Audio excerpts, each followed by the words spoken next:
Hey there, how you doing today on this Tuesday in St. Louis? This is the Bernie Miklasz Show on my YouTube channel. Thank you for subscribing. We are past 7,000 subscribers now, adding them pretty quickly, adding you pretty quickly. So thank you very much if you are subscribing, and if you're not, please consider it. Thank you so much. Hit the like button, and we appreciate your comments. Was in there a lot yesterday trying to get to as many as I could. I do the best I can, believe it or not. Before we get started, a couple of things. A little under the weather today. Don't need any sympathy or anything like that. It's nothing major, but I'm just kind of not all the way locked in, not feeling 100%, but you got to talk hurt. That's the way I put it. And I'll be okay. My only hope is that I'm not any less coherent than I normally am, because I can be incoherent in my videos talking about everything, right? The second thing is I've done a bad job of not talking about the caps. I mean, I've added some, but some I've only worn a couple times. You may have missed it when I explained it. So I'll try to do a brief introduction. I mean, a very brief introduction every day from now on. I do have some more caps on the way. This one is a beauty. It's one of my favorites. It's the 1927 St. Louis Browns. Now, one of their better pitchers was Sad Sam Jones. I mean, I just had to laugh. I love that nickname. It's awesome. Sad Sam Jones. And you may wonder, why was Sam so sad? Well, I don't know for sure, but the fact that the Brownies in 1927, they were 59, 94, and 2. I don't understand the ties, but whatever. And they finished 7th in an 8-team National League. The Yankees won the American League. See what I mean about feeling a little woozy? So they finished 7th among the 8 American League teams that year. The 1927 Yankees, they went 110 and 44. So maybe Sam had to pitch against them a lot of times, and maybe that made him sad or sadder. I don't know. They did have some good players, though, on the offensive side. First baseman George Sisler, one of the greats. Hall of Famer outfielder Ken Williams, who was a really terrific hitter. The catcher Wally Shang was one of the best hitting catchers in baseball. And, of course, they had Sad Sam Jones, Lefty Stewart, and a couple other guys. 59, 94, and 2. But what a beautiful hat this is. I even wore my Natty Gray T-shirt just to match it out of tribute to the Brownies. Anyway, let's move on. Things obviously heating up on the Nolan Arenado front. Yesterday, you had John Mozeliak, president of baseball operations, meeting with media that cover the team and down in Dallas at the winter meetings. And you know what he said by now, but I'm just going to kind of characterize what I think is important. To me, he clarified the situation with Nolan Arenado. He clarified it a lot, because John Mozeliak would not go forward with media surrounding him and talking about how it's his intention to trade Nolan Arenado. He freely acknowledged they're working on it. They're talking to teams.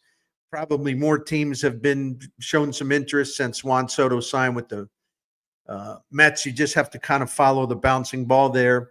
And even John Mozeliak even offered a loose timetable. He said he didn't think a deal would get done this week, but he added that deal could get done. He thinks will get done by the end of December.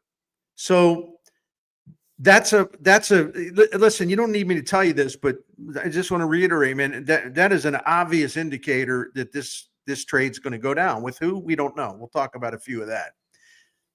The second thing that tells us this is getting close,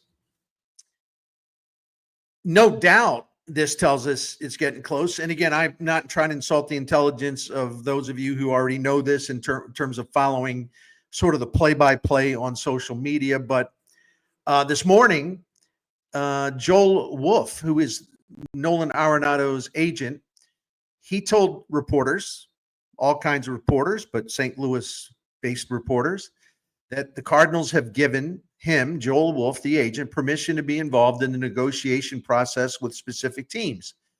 So if the agent's getting involved, it's almost like the final check from Arenado's end as far as what would be acceptable as a destination. I'm sure Joel Wolfe is asking all these clubs, well, how many there are, we don't know, about what their plans are. Are they trying to win in 2025? What about 2026? What about 2027? Because Joel Wolfe, I like his candor. Not that I would expect him to say anything different, but he was asked in terms of, well, what is Nolan Arenado's priority? And he said, and I quote, a team that he thinks is going to win now and consistently for the remainder of his career. He wants a team that has the throttle down. Not saying the Cardinals don't. Joel, that's okay. You can say the Cardinals don't have the throttle down. That's all right. Nobody's offended here. I don't even think the Cardinals would be offended there. He said, but a team where he can jump right in and they're going to win right now. He's good. Nolan's a unique individual. It's hard to describe his headspace at any one moment, but he's good. All right. Joel Wolfe was asked a bunch of questions, and he said, quote, the Cardinals are motivated to move him, and Nolan is willing to strongly consider if it's the right place, but he's not just going to go anywhere. He has a full no-trade clause, so he has that right, and he's a veteran. We hope that something good happens.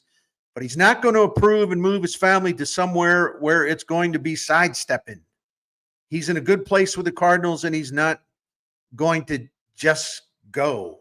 Okay, understood. Wolfe said a list of acceptable destinations is, quote, bigger than you would think.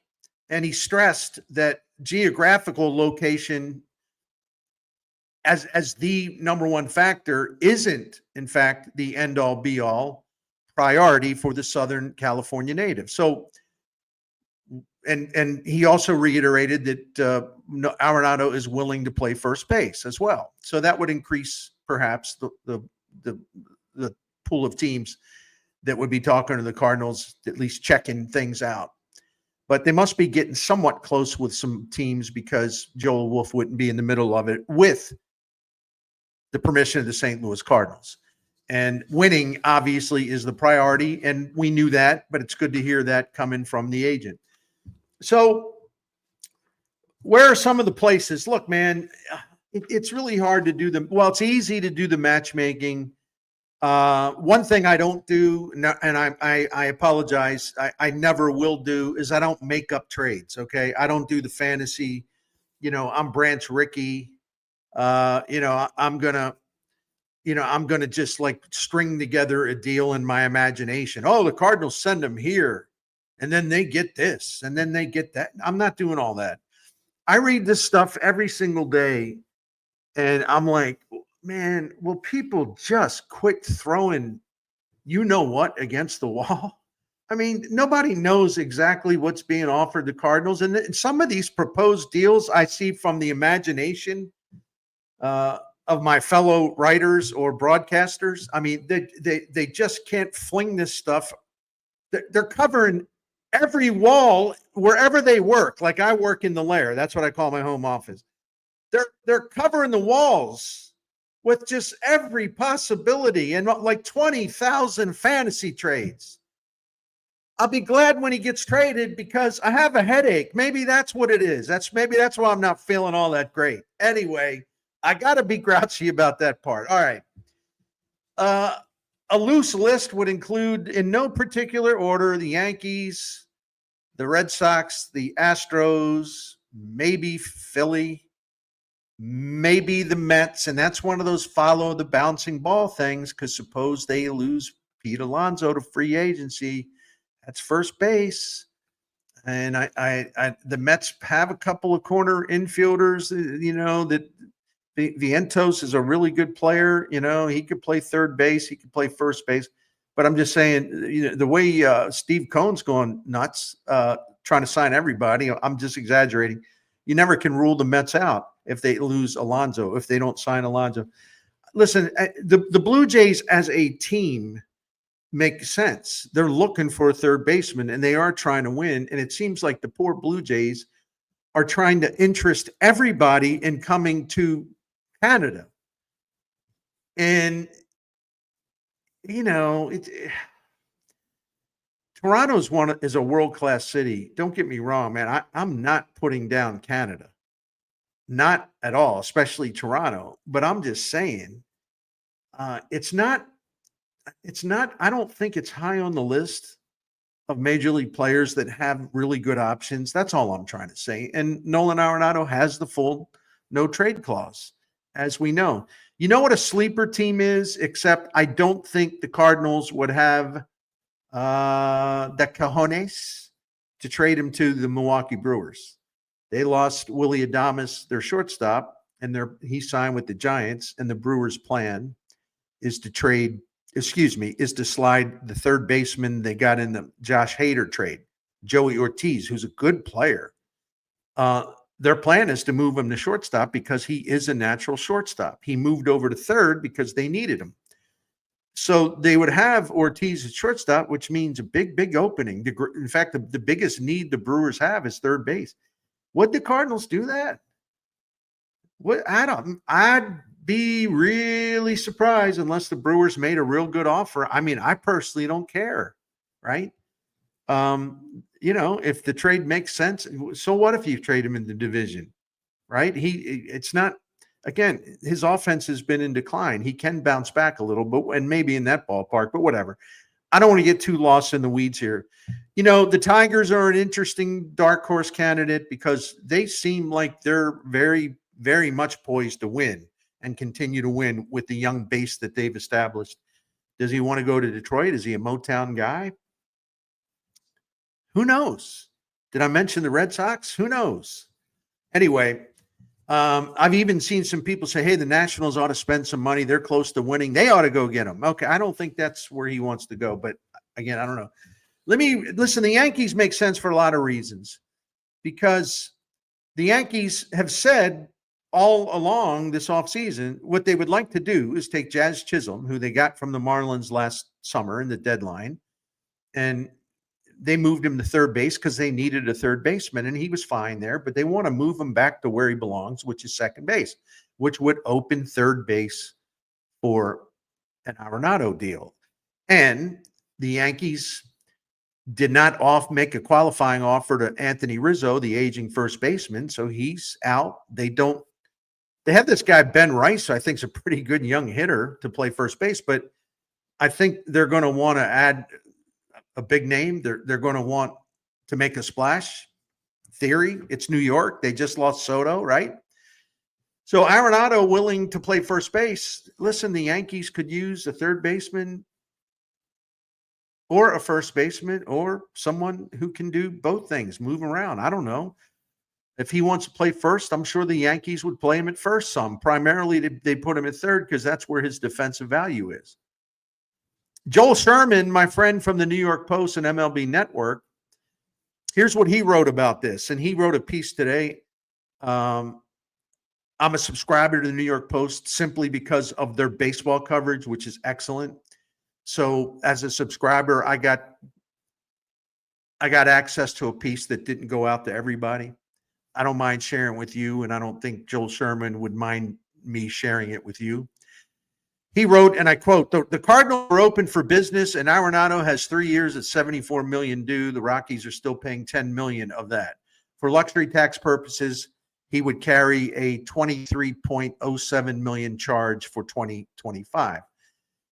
Joel Sherman continued, quote, Arenado is still an above-average fielder, though not the guy who won 10 straight Gold Gloves from 2013 through 2022. Arenado is no longer the 30 plus 100 RBI factor he was for 7 straight 162 game seasons. That doesn't include 2020 from 2015 through 2022, which included a third place NL MVP finish in 2022. Arenado's OPS that season was 891. It has fallen to 774 and 719 the past 2 seasons. The perception is that as he approaches age 34 in April, he might have lost some of his bat speed. This is factually correct.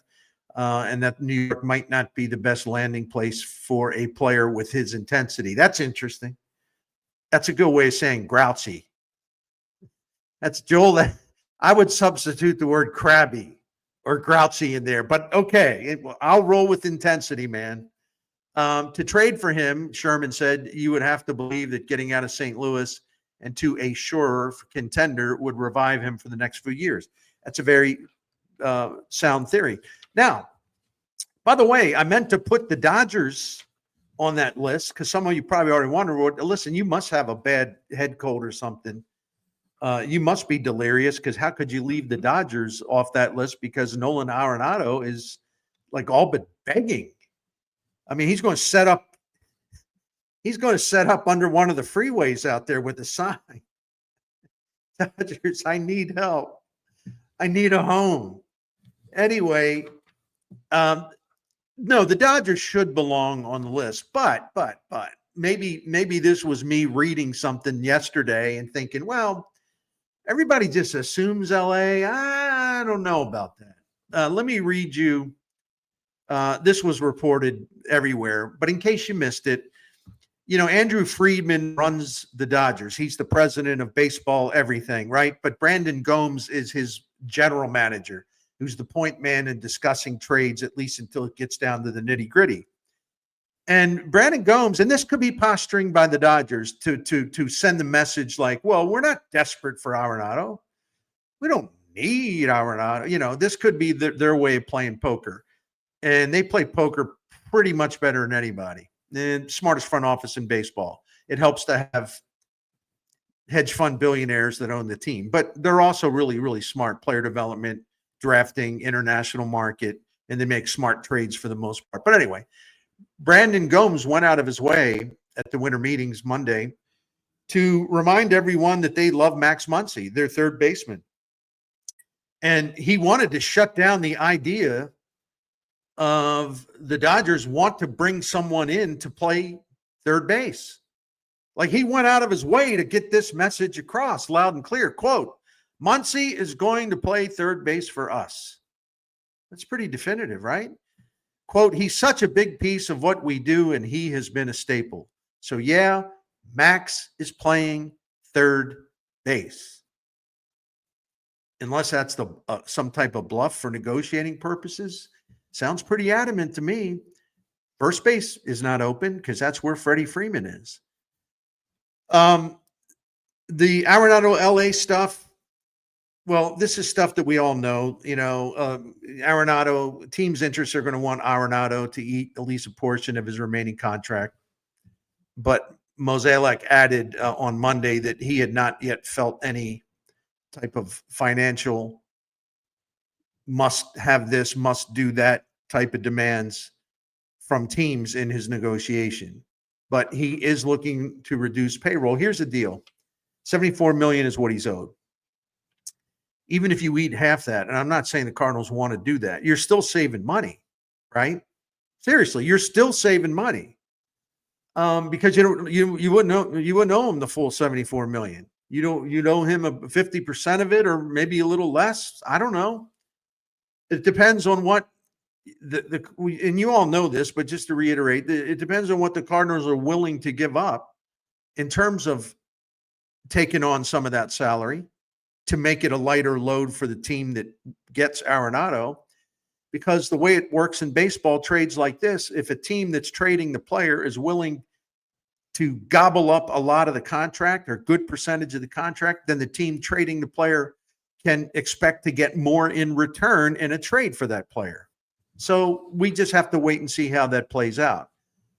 Or wait a minute, let me throw some stuff against the wall. Let me make up 25,000 trades proposals. Y'all need to get some sleep. Seriously. Put the laptop away. Put the microphones away. Get some sleep. I say with loving affection. What about the Red Sox? Now, there's a lot of people that are trying to matchmake the Red Sox and the Cardinals, and I'm not saying forget about it, not saying that at all, but there was something interesting that came up yesterday. And again, who knows what about posturing and trying to send messages, right? You have to decode all this stuff. But the Red Sox, at least they've called I trust Sean McAdam, the longtime baseball writer in Boston. He said that the Red Sox and the Cardinals have had some preliminary discussions, and that got everybody all fired up. So of course we had to read 20, around 90 make-believe trade proposals. So everybody's losing their mind. Many gaskets blown. The interesting thing about the Red Sox, they're also viewed as a destination for free agent third baseman Alex Bregman if Houston can't extend his contract or won't extend his contract at the price point that Bregman and his representation believe he's worth. So into that setting, into that mix, Alex Cora, the manager of the Red Sox, said something really interesting in that he said, because Cora was in Houston as a coach, that's why Cora got suspended with the spy stuff during the postseason and all that. I'm not here to relitigate that stuff, believe me. But Cora said, hey, I've always thought that Alex Bregman not only could play second base, he'd be really good at playing second base. Okay. And the Red Sox need a second baseman. But does Alex Bregman want to do that? He's been a third baseman for a long time, right? I'm just throwing that in there.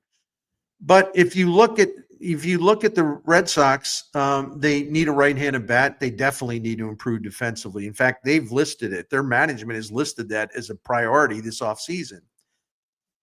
So then they'd have to move to get Arenado. They'd have to move Rafael Devers. Or is it Devers? I always say his name wrong. They have to move him from third to first base. They have a first baseman, Tristan Casas, but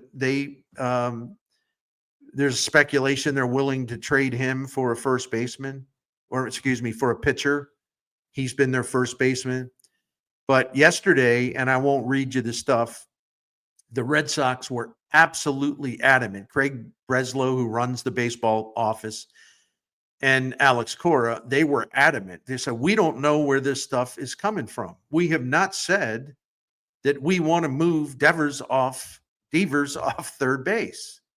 This is just people making stuff up. Okay, time will tell. If they got Arenado to play third base, he would be reunited with Trevor Story, who is finally healthy 100% after having shoulder surgery.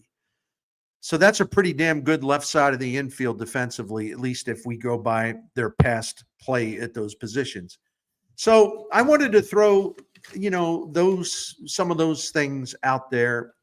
You can conjure up what you want as far as trade proposals, and I won't make fun of you.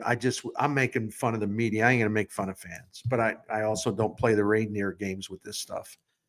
I'm now convinced that this will happen. I've had my doubts, right? And I guess it could still fall apart. But John Mozeliak, as I said, he would not come out and speak with such confidence about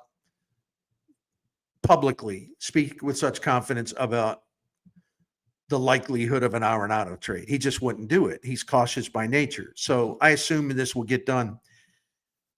I want to ask you this. This is like a part two. What do you think about Nolan Arenado's career in St. Louis? Let's just assume a trade will happen. We will be back. I'll be back to analyze the trade as soon as one is made. All right. That's a whole nother thing. That's for later.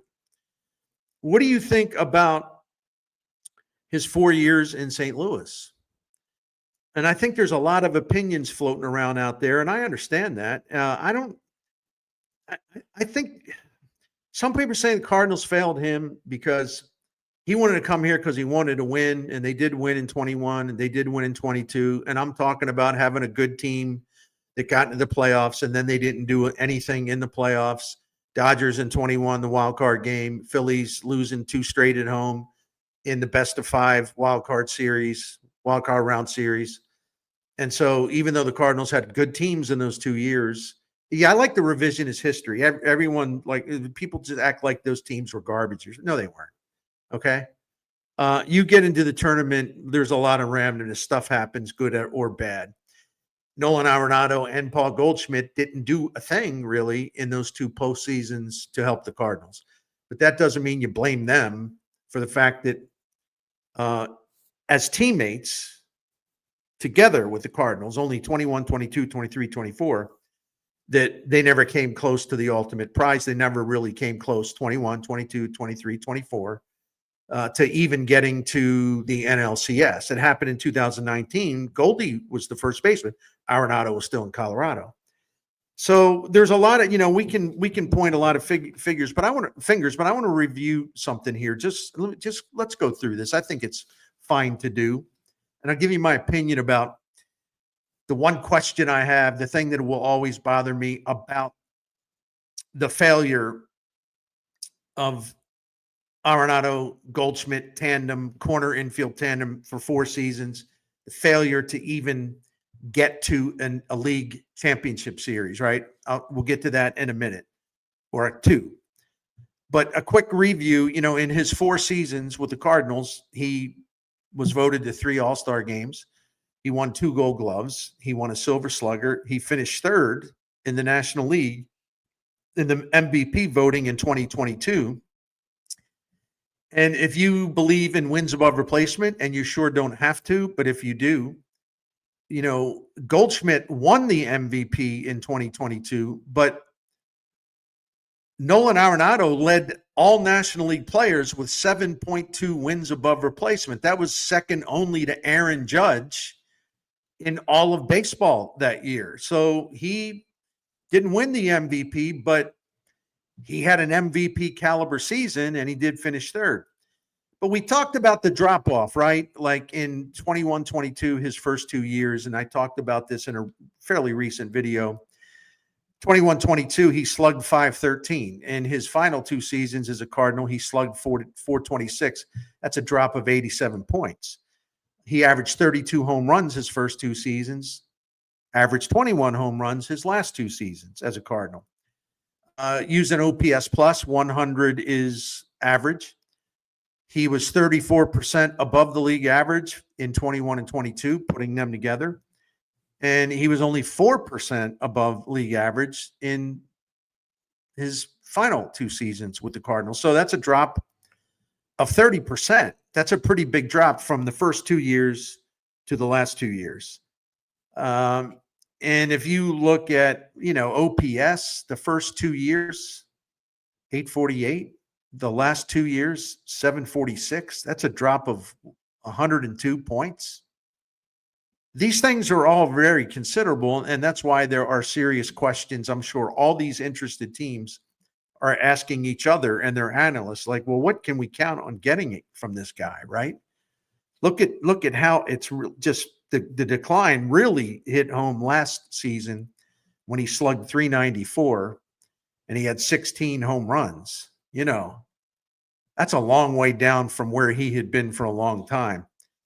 The other thing is that the team, I'm not saying it's Goldschmidt and Arenado's fault. There's a lot of fault to go around, as I've said. But listen, they didn't exactly help the cause in a major way in 23 and 24. The Cardinals, their first 2 seasons here, the Cardinals had the 4th best winning percentage. Let me rephrase this. In their first 2 seasons together here in St. Louis, 21 and 22, over those 2 years, the Cardinals were number 4 in the National League in winning percentage and number 8 overall. But in 23 and 24, they were 11th in winning percentage in the National League and 22nd overall.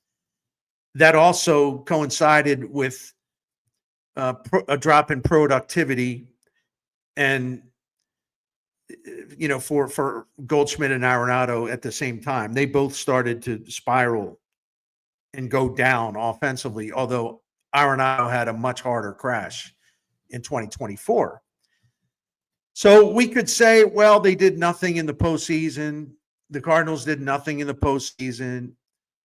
I don't feel sorry for them, that type of thing. Okay, I get it. Again, I ain't telling you what to think. I'm just kind of sussing all this out. And some people want to put everything on Bill DeWitt and John Mozeliak because why not? to me, would ever fall off in the St. Louis Cardinals baseball program, where the Cardinals were consistently good, if not great, for a long time. And the last 2 years, even though they won 83 games, which was more than they should have in 2024, let's not get carried away. So the decline of Cardinals baseball isn't because of Nolan Arenado and Paul Goldschmidt having their own offensive declines. To me, the decline of Cardinals baseball is a much larger picture. And to me, it's on the owner and the president of baseball operations. It's as simple as that. But we can express, if you are inclined to do so, if you want to express disappointment in the way Goldie and Arenado kind of began to lose it as they aged in those final 2 seasons together after 2022. Then you looked at where they were at the end of last season. I mean, it's a pretty big drop. So you can fuss about that. I have. We can say that was really disappointing. Nothing wrong with saying that, because it was. But ultimately, the people that run the ball club and own the ball club are responsible. And when you get Arenado and you get Goldschmidt, you have them together, you can make the case you could have done more to put a team around them. Now, that's true. I'm not going to push back on that, because there's always a way to do more or a reason to do more. In 2021, for example, their starting pitching just blew up early in the season, and they were trying to stitch a rotation together all season long because they didn't do their work before the 21 season to make sure they had enough pitching depth in their rotation. And I wrote about it. I talked about it. Everyone that I know in the media made a big case about this, and fans made a big, big case about that too. Before the fact, not second guessing. It was just like, well, wait a minute. They're going to go into 2021 with this rotation? Have they not learned a thing about the danger of having thin depth with your starting pitching? This thing could blow up on them, and they simply don't have the reserve strength with starting pitching. And that's exactly what happened. People called it in advance. And so they go into 2021, and looking back on it, it's amazing. It's a good thing that their offense in the second half really kicked in, especially those outfielders. It's amazing that they won. What did they win? 91 games, I think, and got to the playoffs, right? And the trade deadline acquisitions of J-Happ and John Lester, listen, they were not big splash moves, because both of those guys were at the end. In fact, they didn't pitch beyond 2021. But they did a commendable job under the circumstances. The Cardinals just needed 2 starters, and they pitched respectably. And yeah, you don't have to go looking up ERAs and all that stuff. I'm not saying that they got Verlander and Scherzer, okay? But they filled a void, and they did a good job, key phrase, under the circumstances. Could the Cardinals have been more aggressive? Well, yeah, they always can be more aggressive. But we know how this is. They're not. And that's been one of the downfalls, the reasons for one of the downfalls. I'm getting this mixed up. One of the reasons for the downfall. I told you I was a little woozy today. But in 2022, like I saw someone write locally, the Cardinals had a good team in 2022, and, the front office never really strengthened that team. What? I mean, what? Listen, those trades in 2022 for Jose Quintana and then Jordan Montgomery, they were terrific for the St. Louis Cardinals. They were absolutely terrific, okay? Let me remind you, they made, after the deals, they combined for 23 starts. Their combined ERA was 2.56. And in the 23 games that Monty or Quintana started, the Cardinals went 17-6. And somebody's right. Well, they didn't do that much. Listen, there's a million things to put the hammer on John Mozeliak about that. Those 2 deals, that doesn't go on the list. They were really outstanding trades for the Cardinals, okay? And those guys played a huge role. And Quintana gave them a chance They should have won game 1 of the Philly series. He pitched, what was it, 5, maybe 6? It was 5 or 6 shutout innings. He was brilliant. The bullpen built the bridge to the 9th inning. Ryan Helsley was coming back from that finger injury. He kind of freaked out. He melted down. Ali Marmol just sat there and watched like somebody sitting behind the dugout eating popcorn. And before you know it, the Cardinals with a 2-0 lead entering the 9th inning, boom, smithereens, right? And that team was dead after that. They had no response the next night. They got eliminated in 2 straight. They didn't score a run the next night. And the Phillies, yeah, when you're going up against Wheeler and then Aaron Nola, it's a tough assignment. But that's baseball, okay? So my regret, if I'm going to talk about a regret for Arenado and Goldie and wasting a year, okay, it would be 2022 because the Cardinals have won 93 games. They were a legitimately good team in 2022. And I don't care how you want it. Listen, we can parse it. Well, they did play in the NL Central.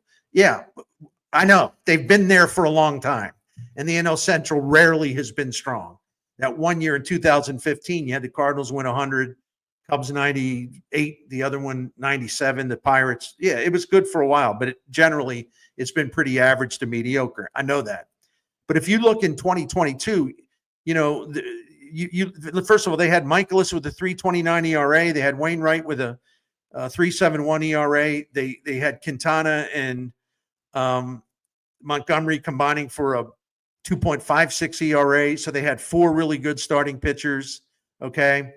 And their offense and Helsley was really good in 2022. He missed some time, but before and after he was really, really good.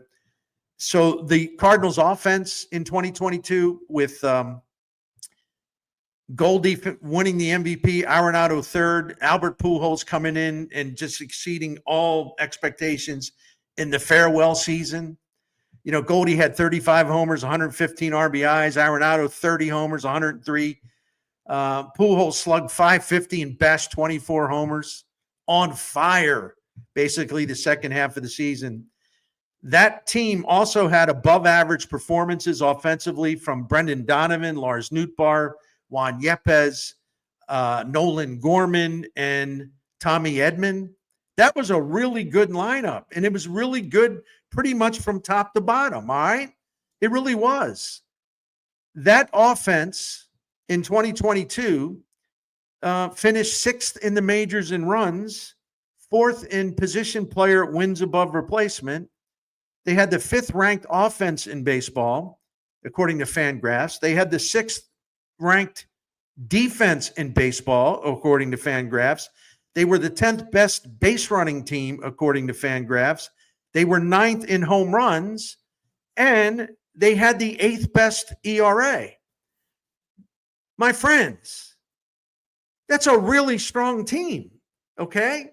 It's a really strong team. And Mozeliak supplemented it with 2 outstanding trades that made that rotation better and gave them legitimate hope going into the postseason. This wasn't like the Cardinals rolling over and sneaking in. They won the division. They ran away from the Brewers. That was an excellent team. And that's the thing that really disappoints me because that was their chance. You had the MVP and the guy that finished third, both of them wins above replacement through the roof. You had Pujols just exceeding all expectations. It was a dream farewell for him. And that team was strong. I just gave you the numbers, the facts. It was strong in every area except you have a hardcore team like the Phillies and you blow game 1, everything falls apart. It just really does. Now, the other thing to point out, in 21 and 22, the Cardinals went 0-3 in the postseason. And the 3-1 loss to LA and the 2 straight losses to Philly. In 21 and 22, really good offense in both years, but especially 22. In those 3 postseason games, they scored 4 runs in 27 innings. Arenado and Goldie were 2 for 22 with 7 strikeouts in those 3 postseason games. Got nothing else to add. But I don't want to sit here and sign off on this theory that, they didn't try to put a good team around those two. They could have done better in 2021, for sure. I just hollered about that about 5 minutes ago here in the video, right? They absolutely should have gone into 2021 with better and deeper starting pitching instead of having a crisis most of the season until they dragged in here Happ and Lester, and they did a nice job for them because they were desperate. But yeah, I would say the front office could have done a better job in 2021 in terms of the concept of surrounding Arenado and Goldie with better talent. But 2022, I'm sorry, that was a really good team. And that team got a lot stronger when Monty and Quintana came in here. So listen, I never hesitate to swing away when it comes time to like punch at Mo in terms of the moves he hasn't made and the failures and the mistakes. But I can't sit here in 2022 and say, well, they somehow fell asleep on the job. Now, let me beat you to the punch because I know what you're going to say. But Bernie, you forgot to mention he was the guy that put Ali Marmol in there as manager. And you even said he blew game 1 of the Philly series. Yes. What? I'm going to run away from that? Of course. Of course, in game 1 of that 2022 series, Marmol was a liability. He sat there with this look on his face, and I remember screaming at the TV, it's like, do something. You got to get him out of here, out of that off the mound, Helsley, before it's too late. So, yeah, I agree with you. That was the downfall, but not the only downfall. Nobody hit in that series.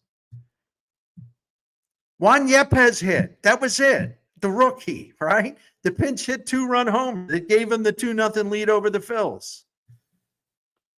Other than that, I mean, I love Albert Pujols. He didn't hit in that series, right? Gorman was the other guy that drove in the run. I mean, it's Yepes and Gorman, 2 rookies. They scored 3 runs. Well, actually, they scored. No, I had that wrong. Yepes hit a solo homer, and then Gorman had an RBI later on in game 1. So the 2 rookies drove in the only runs. So anyway, I think I have that screwed up. So this is my part about, pardon me for being a little delirious. But the fact is, the veterans, and they had a lot of good hitters on that team that year in 2022, just simply didn't hit in that Philadelphia series. And I apologize for me kind of getting confused there. But again, sometimes I don't write down every note, right? I forget to look things up. So let me shut up now. That's 43 minutes. I've gone long enough. But I'm interested, really, I'll leave you with this. I'm really, truly interested in what you think. We're all assuming with good reason that Arenado will be traded. Goldie's already gone. But if you want to limit it to just Arenado or both, what did you think? What is your verdict on their time together in St. Louis, but specifically Arenado and his 4 seasons in St. Louis? If you're going to throw blame around, how would you do it? How would you rank it? All right, I will now go. I promise. Finally, it's bedtime, nap time for Bernie. I think it is. All right. Thank you all very much for watching the Bernie Miklasz Show.